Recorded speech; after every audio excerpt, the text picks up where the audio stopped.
आज हम बनाएंगे आलू शिमला मिर्च की बहुत ही अच्छी सी सब्जी और बहुत ही झटपट बनने वाली सब्जी, क्योंकि वैसे तो गर्मी इतनी है कि समझ में नहीं आता रोज़ रोज़ आके क्या बनाएं।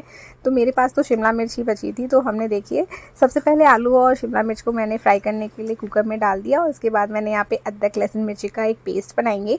हम यहाँ पे सारी चीज़ें डाल के पेस्ट नहीं बना रहे, बस ये अदरक लहसुन मिर्ची बस इसका ही पेस्ट बनाएंगे। बाकी चीज़ें जो प्याज और टमाटर है उसे चॉप करेंगे। तो यहाँ देखिए हमने यहाँ पे 2 प्याज और 2 टमाटर ले लिए हैं।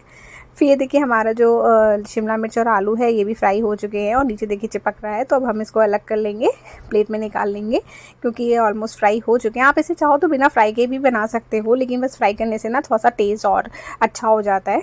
तो देखिए हमने फिर से तेल डाला अपने कुकर में और इसमें कुछ खड़े मसाले डाल दिए थे, तेज़पत्ता, काली मिर्च, लौंग और इस तरह की चीज़ें हमने डाली थी। और साथ में हमने जो पेस्ट बनाया था ना अदरक लहसुन मिर्ची का, हमने यहाँ पे वो डाला और थोड़ा सा पानी डाल के हम इसको थोड़ी सी देर कुक करेंगे, ताकि जो अदरक लहसुन का जो कच्चापन टेस्ट आता है ना वो थोड़ा सा चला जाए इसको कुक करने से।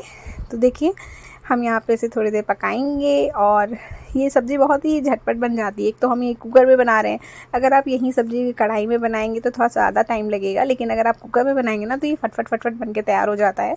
और जब कुछ समझ में ना आए ना तो आप ये बनाइए चावल वावल के साथ, तो बहुत ही यम सा लगता है टेस्ट। तो देखिए हमने प्याज डाल दिए थे, प्याज हो गए तो हम यहाँ पर टमाटर डाले और चूँकि हमने टमाटर डाले हैं तो नमक तो डालना ही डालना है।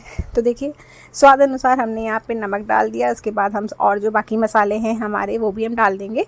यहाँ पे हम धनिया पाउडर, हल्दी पाउडर, गरम मसाला, जीरा पाउडर, इस तरह के जो भी मसाले हमारे पास हैं जो हम नॉर्मली यूज़ करते हैं किसी भी सब्ज़ी में, हम यहाँ पे भी वो सब डाल देंगे। और ये देखिए हमने यहाँ पे कश्मीरी लाल मिर्च का भी यूज़ किया है, इससे कलर बहुत ही अच्छा आता है। तो अगर आप चाहो तो इसे बिल्कुल पूरी तरीके से स्किप कर सकते हो, आप मिर्च नहीं डालना चाहते तो बिल्कुल, वैसे तो ये तीखी नहीं होती है, बस कलर के लिए होती है। तो अगर आप नहीं डालना चाहते हो आप बिल्कुल इसे हटा सकते हो। और बस देखिए ये थोड़ी देर और हम इसे कुक करेंगे और ये देखिए एकदम अच्छे से हो चुका है। जो हमारा मसाला है एकदम रेडी हो गया है। आप इस तरह का कोई भी बेसिक मसाला ऐसे बना लो और इसमें कुछ भी डाल दो, उस तरह की सब्ज़ी बहुत ही अच्छी है और यम सी लगती है। थोड़ा सा मैटर इधर से उधर हो जाता है, लेकिन तरीका सारा कुछ सेम ही रहता है। तो देखिए हमने यहाँ पे अपने शिमला मिर्च और आलू जो फ्राई किए हुए रखे थे ना वो हमने यहाँ पे डाल दिया है और बस अब इसको हम थोड़ी देर और चलाएंगे। और उसके बाद देखिए हमने यहाँ पे पानी डाल दिया है खूब सारा, और ये पानी डाल के अब हम इसमें कम से कम 4 से 5 विसिल लगाएंगे।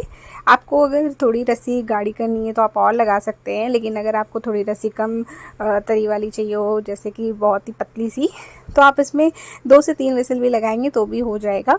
तो ये देखिए हमें तो जैसी चाहिए थी कंसिस्टेंसी हमारे सब्ज़ी की वो एकदम सही है और आलू भी एकदम पक चुके हैं। ये बहुत ही बेहतरीन सी सब्ज़ी बनके देखिए तैयार हो गई है। हम अब इसको निकाल लेंगे एक बोल में। तो ये देखिए हमने बोल लिया और देखिए बिना गिराए तो मेरी कोई सब्ज़ी मतलब आ ही नहीं सकती है किसी कटोरी में। तो एक बार फिर गिराते हुए मैंने ये सब्ज़ी कटोरी में डाल दी है और ये देखिए कितनी अच्छी और बेहतर लग रही है। बहुत ही गरम सी सब्ज़ी है। आप इसे रोटी सब्ज़ी खाइए या फिर आप पूड़ी सब्ज़ी या फिर आप पराठा सब्ज़ी या फिर आप खाइए इसे चावल के साथ, बहुत ही अच्छी, बहुत ही यम बन के तैयार हुई है।